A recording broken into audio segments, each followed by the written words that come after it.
everybody. Welcome back. I hope everyone had a fabulous weekend as I'm fixing my camera live on your 10-minute sports report. I am your host, Captain Boring. Thank you, everyone, for being here. Like and subscribe, comment, share this with your family and friends. Go follow us on Instagram at 4th and 1 Podcast. All the words spelled out, blah, blah, blah. Go listen to an all brand new episode of the 4th and 1 Podcast out now. It is on this YouTube channel. It's also on Spotify, Apple, wherever you get your podcast. So go check that out. An all brand new episode will be coming out again this Friday, and we will be previewing the Big 12. I think it has potentially to be one of the most exciting of the Power 4 now conferences. So don't miss an episode. Don't miss a second. Don't miss the sassiness. Go check that out right now. Wherever you get your podcast. Also, just click over to that playlist right here on YouTube. Thank you, everyone, for being here. Let's just jump right in. All right, two coaches decided to stay home, and let's start off with the most shocking one. So Dan Hurley arrived in UConn in 2018. First of all, that surprised me. I didn't know he'd have been at UConn that long, but he are back-to-back defending national champions. He not only won the 2024 season, he also won the 2023 season. They are back-to-back champs. He is going for 3 straight. The Los Angeles Lakers haven't had this much turmoil in terms of roster building and coaches, high priority coaches not wanting to go there since like 1980. Okay, I'm watching Winning Time right now on HBO. It is the story of the start of the Lakers dynasty in the 80s that started with Magic Johnson and then, got kicked off with Paul McKinney and then it went to the executive down in Miami right now. I forget his name. He's a Hall of Fame player. Started with Jerry West and all that. They haven't had this much turmoil in 40 some years, and now we're right back in it because Dan Hurley, who is the back-to-back defending national champion, turned down a 6-year $70 million offer to go back to UConn and chase a 3rd straight national title. The Lakers would have made Hurley one of the 6 highest paid coaches. There's your big mistake right there. If you're trying to get a college coach to jump to the NBA right now, especially a college coach that has success, you better be offering big time money. That's the thing that Michigan didn't do with Jim Harbaugh. Now they would have made Jim Harbaugh the highest paid coach, but it came with 10 years. I mean, he was locked up for life. San Diego Chargers, they would have made him the highest paid coach in college, but the Los Angeles Chargers still offered him more money, and he went with the more money option and the chance to win the Super Bowl. Hurley already had an offer from UConn to become one of the most highest paid coaches in NCAA, and those talks will continue now. So he's going to get the bag. Hurley signed a 6-year, $32 million deal with UConn after the 2022-2023 season. That was Natty number 1.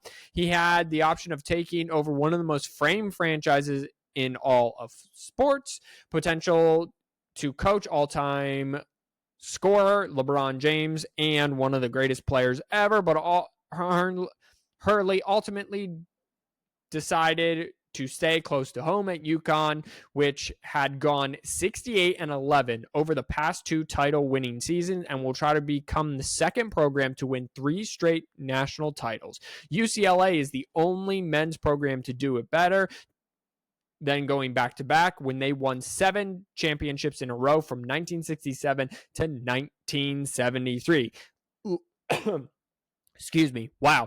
Lakers need to get it together because they don't have a coach. NBA Finals are going on right now. Once that's over, free agency starts, and they don't got a coach. And Laker Nation is going to want a high-profile coach, and there ain't one out there anymore because Dan Hurley said no.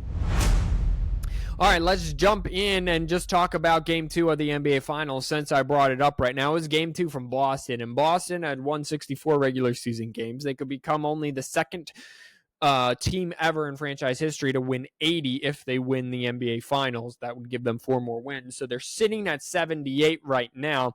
And they're sitting at 78 because they won game 2, 105-98. Luka's doing everything he can. He had another triple-double, 32 points, 11 rebounds, 11 assists. All 5 starters scored in double figures. That's great. But their second star, Kyrie Irving, only had 16 points. PJ Washington had 17 points. Derek Jones Jr. had 11 points. Like, it was just, and then their production off the bench. They got 9 total points of production off of their bench. Meanwhile, if we go over to the Boston Celtics, 4 or 5 starters scored in double figures. Their star, Jason Tatum, only had 18 points. Their leading scorer was Drew Holiday, their point guard, 32-year-old Drew Holiday. Meanwhile, on their bench, they got 17 points, 8 points better. And would you look at that? That's the margin of victory. Well, it's 7 if you can actually do math, but I was anticipating you couldn't do math that quickly. Neither team shot well from 3, 25, and 23% respectively. Game 3, and this is a pivotal game 3. Now it's back to Dallas. Dallas can hold serve in game 3. If they win both in Dallas, we're tied at 2, and everything's all hunky-dory. But game 3, you're on the brink of elimination. Boston ain't giving that up with how deep and how good that they are. Game 3 is Wednesday.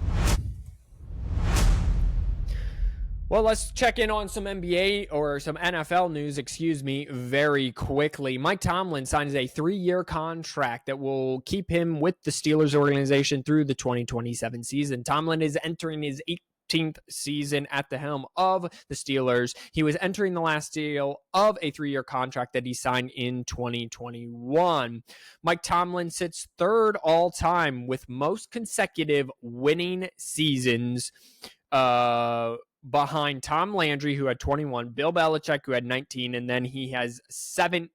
George Halas is right behind him with 16 as well. It was probably intensified, to be quite honest with you, the level of go entering year 18. I just see things with greater clarity through experience, and so it's probably intensified. Tomlin, hired in 2007, as only the 3rd Steelers head coach since 1969, has famously never had a losing season, and his 173 regular season victories are second most in franchise history, only to Chuck Noll, who has 193. So he looks to continue the non-losing season streak. Alrighty, and let's finish it out with this. The NHL had game 1 on Saturday between the home team, the Florida Panthers, and the Edmonton Oilers. Just a quick fun fact. This is the greatest distance of travel between 2 Stanley Cup final teams. It's like 2,500 miles or something like that. This is going to be grueling. Like that's long plane rides. That's multiple time zones. That's a lot for these players to go through in a short period of time, and I'll get to the schedule in just a second. Carter Verhaeghe, though, got things started for Florida in the first period.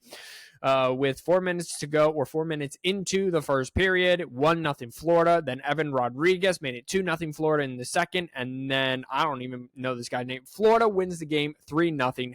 However, it should be mentioned that their goalie was absolutely outstanding. Sergei Bobrovsky had 32 saves.